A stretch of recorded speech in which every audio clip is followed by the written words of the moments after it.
नहीं है कि तुम हमारे डीएम हो, हमारी गेंद को वापस करो। आज कन्हैया समझा कर कहने लगे मनसुख हमारी गेंद दे दे। आज मनसुखा कहने लगा कि अगर तुम नंद बाबा के लड़के हो तो हम भी ग्रामवासी हैं। उसी समय महाराज कन्हैया कहने लगे मनसुखा तू एक तमाचे का नहीं है, अगर मैंने मार दिया तो तुझे पर उठा नहीं जाएगा। अच्छा। उसी समय मनसुखा कहने लगा सुनो सुनो कन्हैया। हाँ एक तमाचे की बात कर रहे हो। हाँ तो हमारी बात सुनो। बताओ। तुम एक तमाचा मारोगे मेरी भी लाठी हिलती है, गरम माखन तुमने खाया है तो छाछ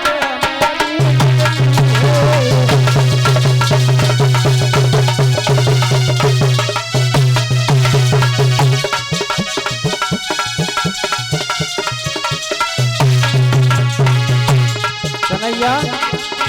तुम एक तमाचे की बात कर रहे हो ना। तुम एक तमाचा मारोगे मेरी लाठी हिलती है, गरम माखन तुमने खाया है तो छाछ हमें भी मिलती है।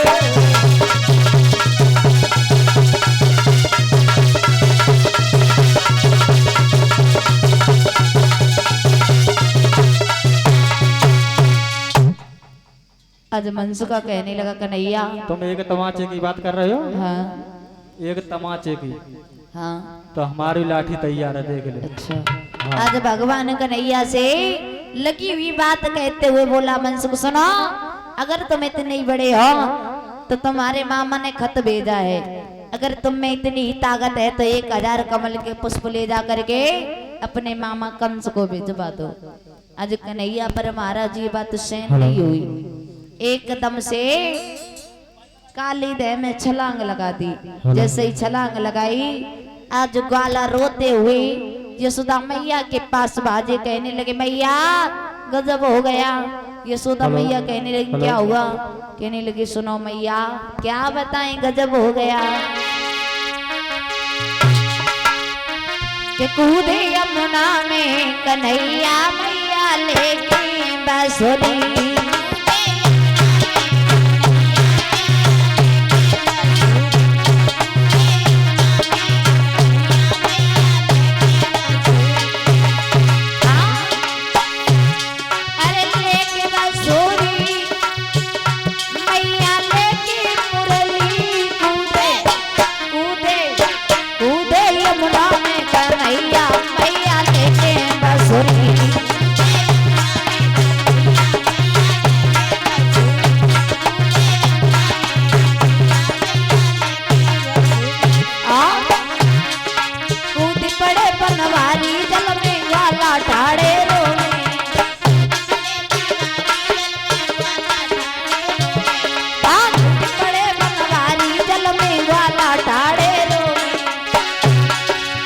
तो ग्वाला घर को भागे, अब मैया जाए पुकारे जल में कूद पड़ो तेरे छैया मैया लेके बांसुरी।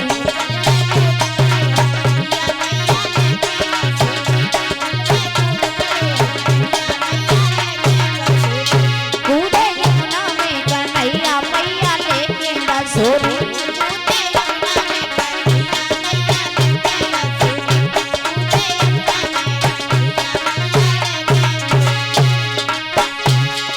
सुन के मैया इतनी मन में गई है हत घबराई,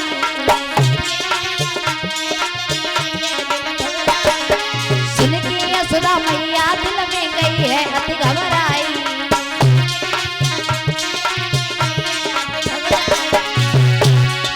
ग्वाल बाल सब संग में भागे, अब पहुंचे काली रजाई जल में कूदो तुमर कन्हैया मैया लेके बांसुरी।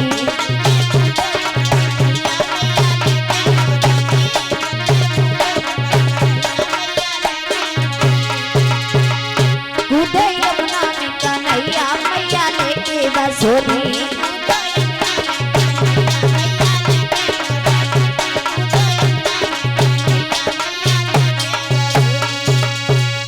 आज भगवान कन्हैया जिस समय काली दह में कूद गए, इधर मैया के पास सभी ग्वाल वाल भागे, कहने लगे मैया गजब हो गया, तुम्हारा लाला बंसी लेकर के काली दह में कूद पड़ा।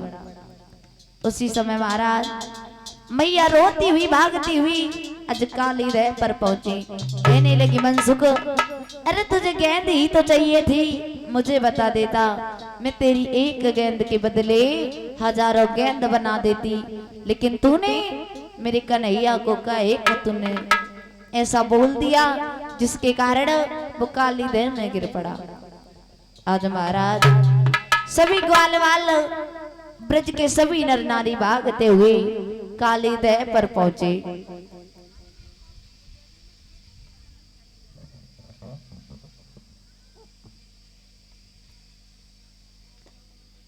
रुदन करने लगे सभी गोपिकाएं आज काली दह पर खड़ी हैं, कन्हैया को बार बार आवाज लगा रही है कन्हैया वापस आ जाओ। उसी समय महाराज कन्हैया जाकर पहुंचे जहां नागिनी बैठी हुई थी। एकदम से नागिनी ने कहा बहना देखो कितना सुंदर लड़का है, इसकी मैया ने इसके बारे में तनिक नहीं सोचा, अकेला ही काली दह में बेच दिया। देखो कैसी मैया है जो अपने बच्चे का तनिक ख्याल नहीं किया। आज महाराज एक नागिनी कन्हैया के पास पहुंची, कहने लगी लाला तेरी मैया को तनिक ख्याल ना आओ, तुझे अकेला भेज दिया, बताओ एक काम कर लाला, अगर तू इतनी नीचे तक आए गए हो तो अगर मेरे जब तक नाग न जगे तब तक तुम वापस चले जाओ, नहीं तो तुम्हें नाग मार देंगे। उसी समय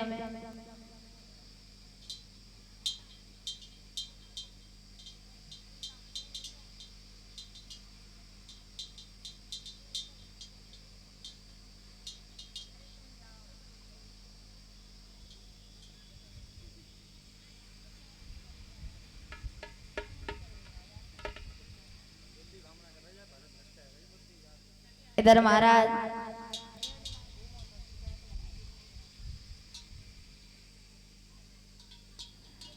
नागिनी कहने लगी लाला तुम अगर इतने नीचे तक आ गए हो तो एक काम करो, जब तक नाग न जगे तब तक तुम वापस चले जाओ। उसी समय महाराज बार बार कहा तो भगवान कन्हैया कहने लगे सुनो हम स्त्रियों से ज्यादा बात नहीं करते, एक काम करो तुम अपने नाग को जगा दो। भगवान कन्हैया के जैसे ही इतने वचन सुने नागिनी कहने लगी लाला का पागल है गए हो, अरे तुम्हें नहीं पता अगर हमारे नाग जाग गए तो वो तुम्हें जीवित नहीं छोड़ेंगे। आज उसी समय महाराज भगवान कन्हैया ने कहा कि हम तुम्हारी एक बात नहीं मानेंगे। आगे बढ़े जा करके कालिया नाग के पूंछ पर महाराज अपना पैर रख दिया। जिस समय अपने पैर को रखा कालिया नाग एकदम से नींद से उठ गया। जैसे नींद से उठा महाराज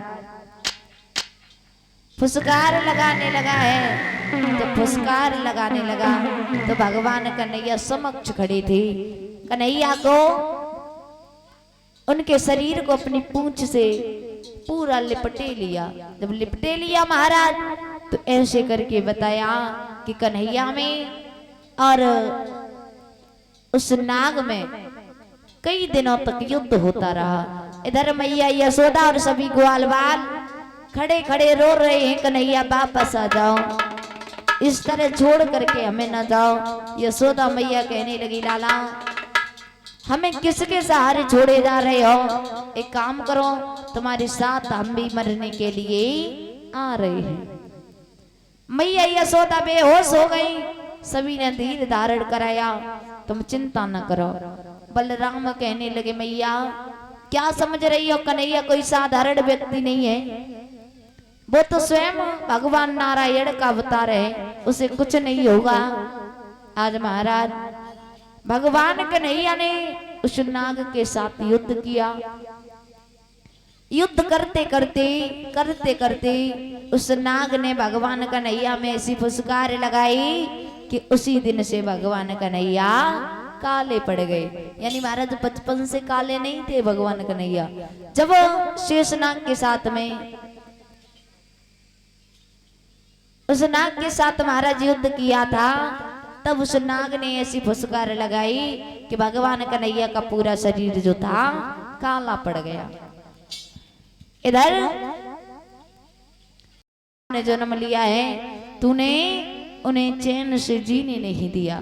लगता है ये वृंदावन हमें छोड़कर जाना पड़ेगा। इधर महाराज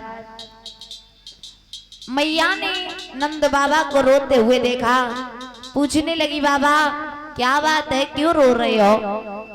उसी समय नंद बाबा ने सारा देहांत सुनाया। देवी कंस ने हमारे लिए ये पत्र भेजा है, और अगर हमने 1000 कमल के पुष्प लाकर नहीं दिए तो वो हमारे ब्रजवासियों को बंदी बना लेगा। अब तो महाराज सुबह से शाम हो गई, मैया रोने लगी। नंद बाबा के घर में सुबह से चूल्हा नहीं जला, रोने लगी मैया बुरी तरह से। शाम होने के लिए आई, कन्हैया गऊओं को लेकर के घर पर आए। मैया यशोदा से कहने लगे मैया मुझे बहुत तेज भूख लग रही है, एक काम करो मुझे रोटी दे दो। आज मैया रोती हुई कहने लगी लाला आज वो अंतिम दिन है जो मेरे हाथों से तुम्हें माखन रोटी खाने के लिए मिलेगी। रोती हुई मैया ने जवाब दिया, सुनो लाला कि मैया बोली खाई ले बेटा, और अंतिम दिन माखन मिश्री को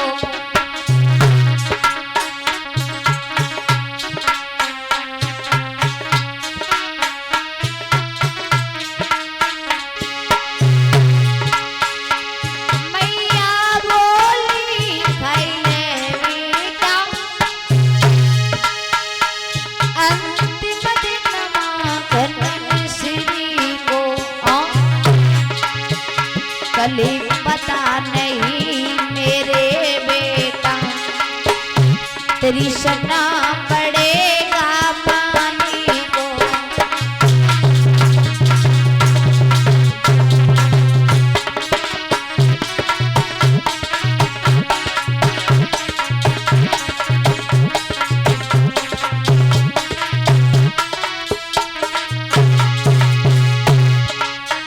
और सुनो लाला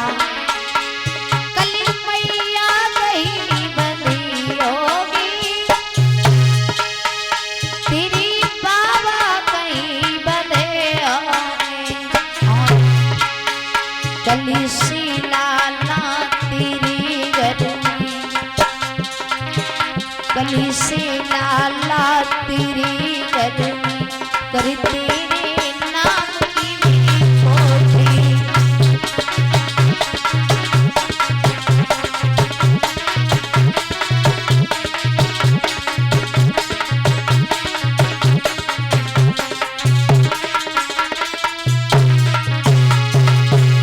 मैया बोली खाई ले बेटा अंतिम दिन माखन मिश्री को।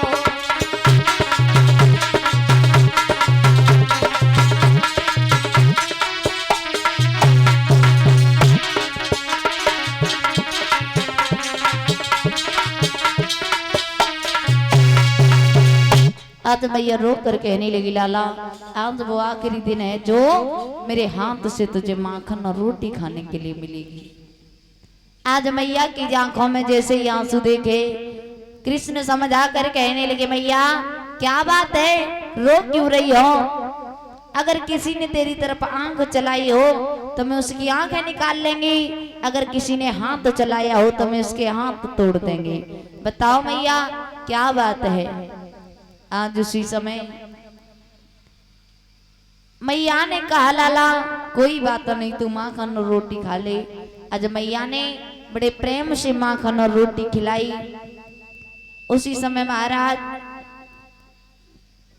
कन्हैया ने जानते हुए ज्यादा देर नहीं लगी, मनसुखा के पास पहुंचे। कहने लगे मनसुख भैया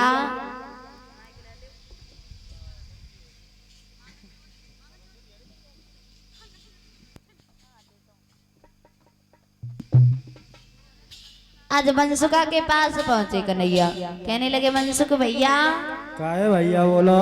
क्या कर रहे हो? कुछ ना बता। अच्छा वैसे आज ठलुआ कैसे बैठे हो? ठलुआ का करें? फिर चलो बता कहाँ चलो। हमारे दिमाग में एक बात आ रही। का है रे भैया? तुम्हारे पास गेंद होती ना, हाँ बस गेंद को खेले हुए चल रहे। गेंद? हाँ गेंद कोई खेल खेलोगे खाली? और का मैं ना खेलेंगे गेंद। काहे? और दूसरों खेल खेल ले। क्यों? चलो लगो साथिया खेलेंगे जब पेड़ न पे। भैया हम पे बात ना है। चलो शिकायत हम देंगे तुम्हें। नहीं तू भी गेंद ले चलो। गेंद? हाँ देखो गेंद तो हम ले चलेंगे, हाँ लेकिन हमारी गेंद अगर खोई गई तो हम वह गेंद ले लेंगे जो ध्यान रखियो। हाँ भैया तुम पे गेंद ले लियो।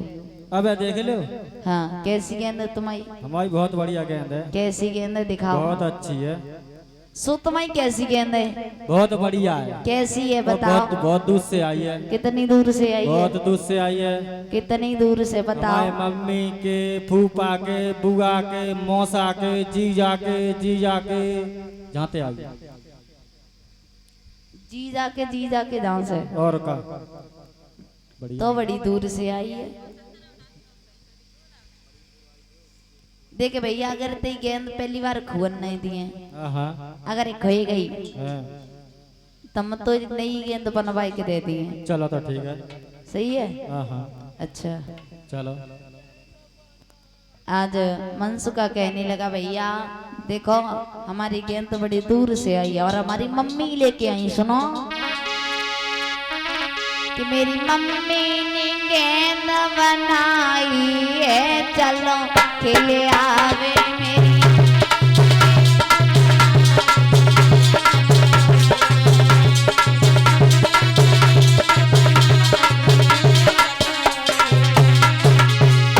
मेरी मम्मी ने गेंद बनाई है, चलो खेले आवे मेरी।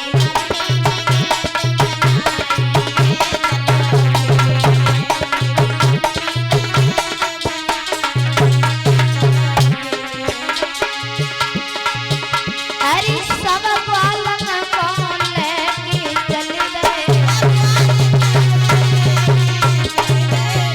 आज सब बालन कौन लेके चल गए? लोग काली दे पर छाई है, चलो खेले आवे।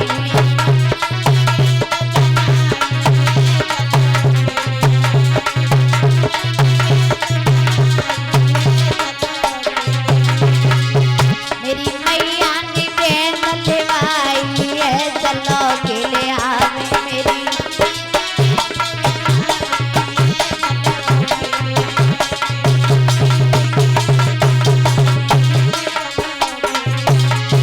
हाँ मेरी मैया ने गेंद बनाई है, चलो खेले आवे।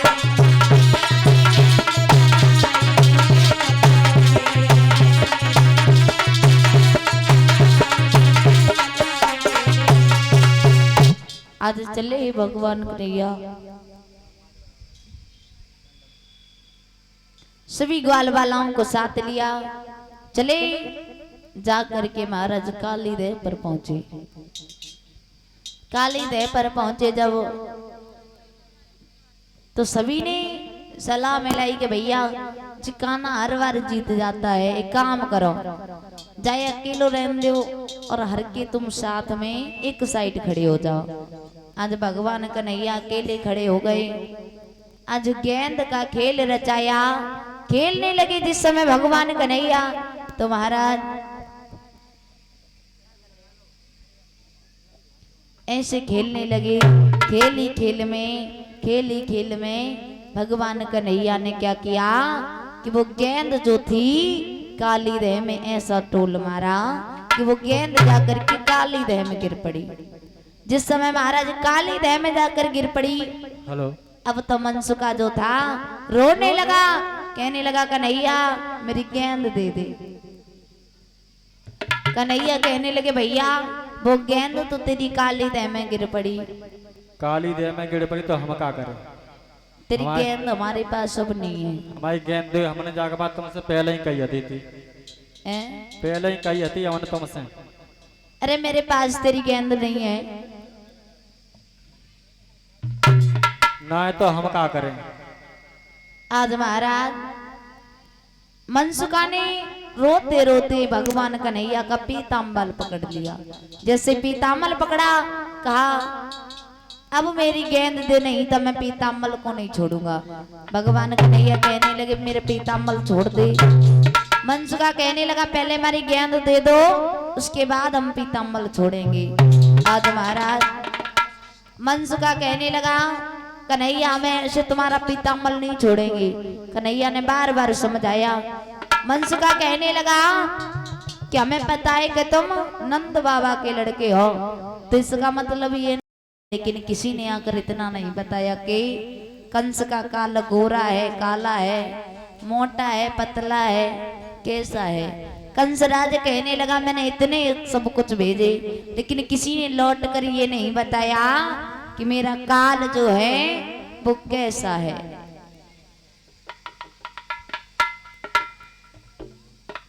अब तो महाराज कंस जो था प्रतिदिन दुगला होता जा रहा था। इधर हाथ में बीड़ा लिए देवर्षि नारद चले, पहुंचे मथुरा नगरी में।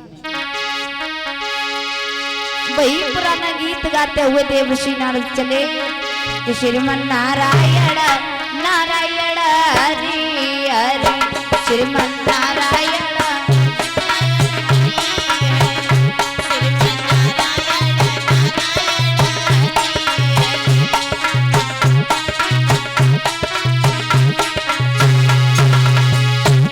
बाबा बैठे हुए हैं। वैसे तो भगवान को नाम कबूल लेना न जानो, कम से कम देवर्षि नारद आता है बीड़ा लेके तब तो ले ले करो। तासे जिंदगी ने का तो सुधर ही गई है। दोनों हाथ उठा करके श्रीमन नारायण नारायण हरि हरि, भजमन नारायण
चले महाराज देवर्षि नारद हाथ में बीड़ा लिए वही पुराना गीत गुनगुनाते हुए चले ही जाकर के कंसराज के दरबार में पहुंचे।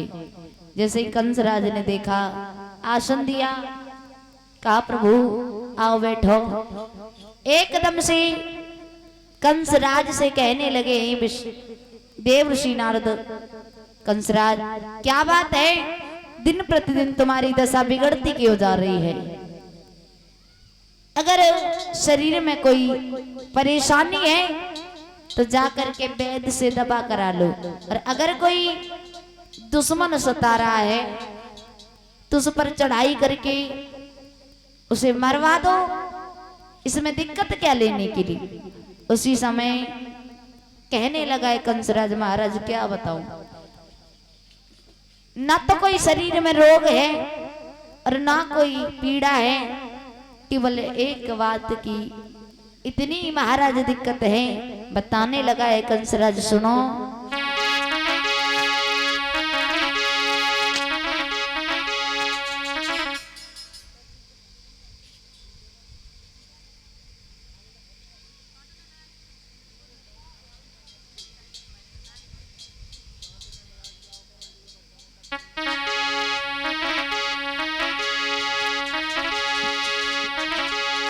कहने लगा, सुनो।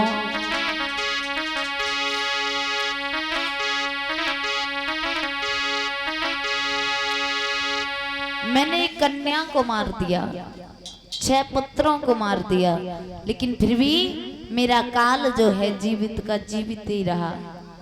मैंने तो सोचा था कि कन्या जो है वो हमारा क्या बिगाड़ेगी, लेकिन अगर कन्या बड़ी हो जाती तो शायद वो हमें मार देती, अगर वो नहीं मारती तो शायद उसका पति हमें मार देता, इसलिए हमने उस कन्या को भी मार दिया। लेकिन फिर भी हमारा काल जो है जिंदा का जिंदा ही रहा। कहने लगे, काल तुम्हारा जिंदा है, क्या मतलब? कहने लगे, मतलब क्या महाराज, हमने अपने जीवन के लिए हर चीज वो की जो हमें पसंद थी, लेकिन महाराज मैं मरना नहीं चाहता, क्योंकि मुझे जिंदगी से बहुत प्यार है। और महाराज अक्सर यही होता है कि इंसान मरना नहीं चाहता, क्योंकि यहाँ आने के बाद ये झमेला जितना है, यहाँ आ करके अपनी रिश्तेदारी परिवार सब में उलझ जाता है।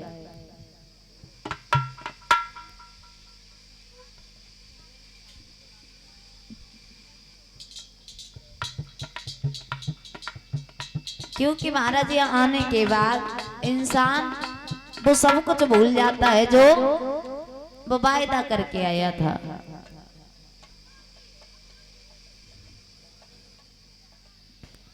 इधर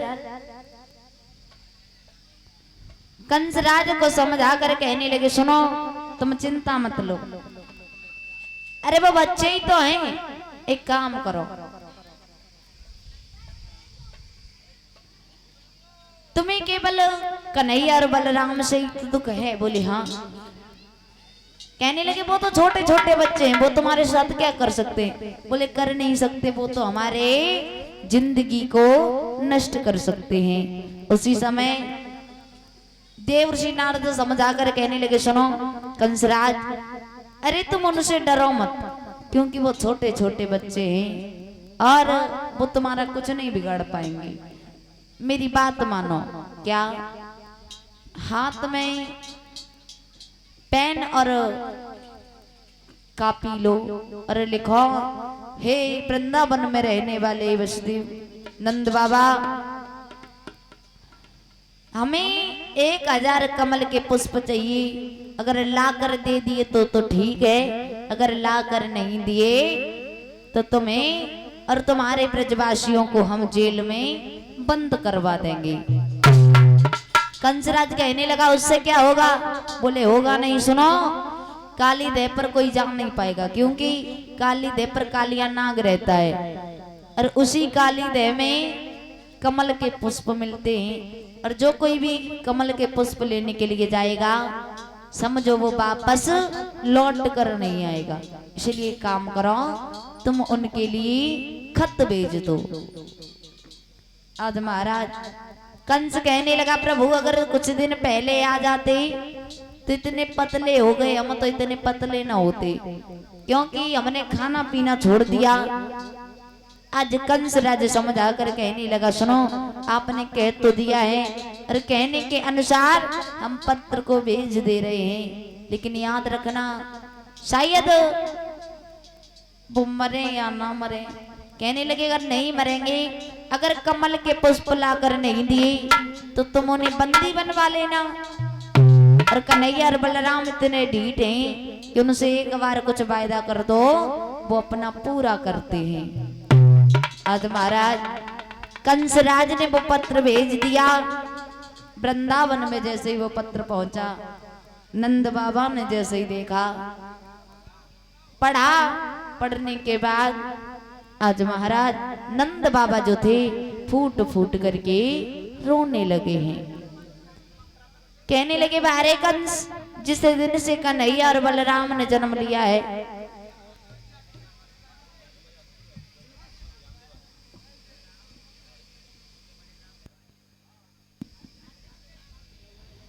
जब से मेरे कन्हैया और बलराम ने जन्म लिया है, तूने उनके पीछे पड़ गया है, पता नहीं मेरे बच्चों का पीछा कब छोड़ेगा।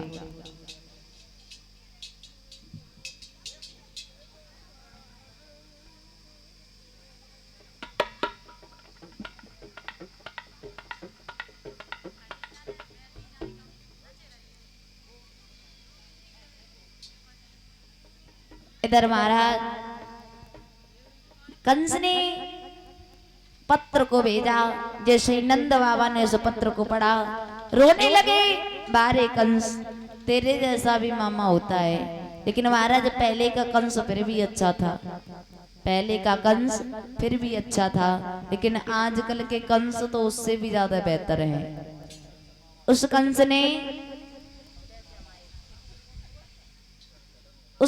ने उन बच्चों को इस दुनिया को तो दिखा दिया था, ज्यादा नहीं तो केवल महाराज 10-10 या 20-20 मिनट तो उन्होंने इस दुनिया को देख लिया था, लेकिन आजकल के कंस तो गर्भ में ही मार देते हैं। तो महाराज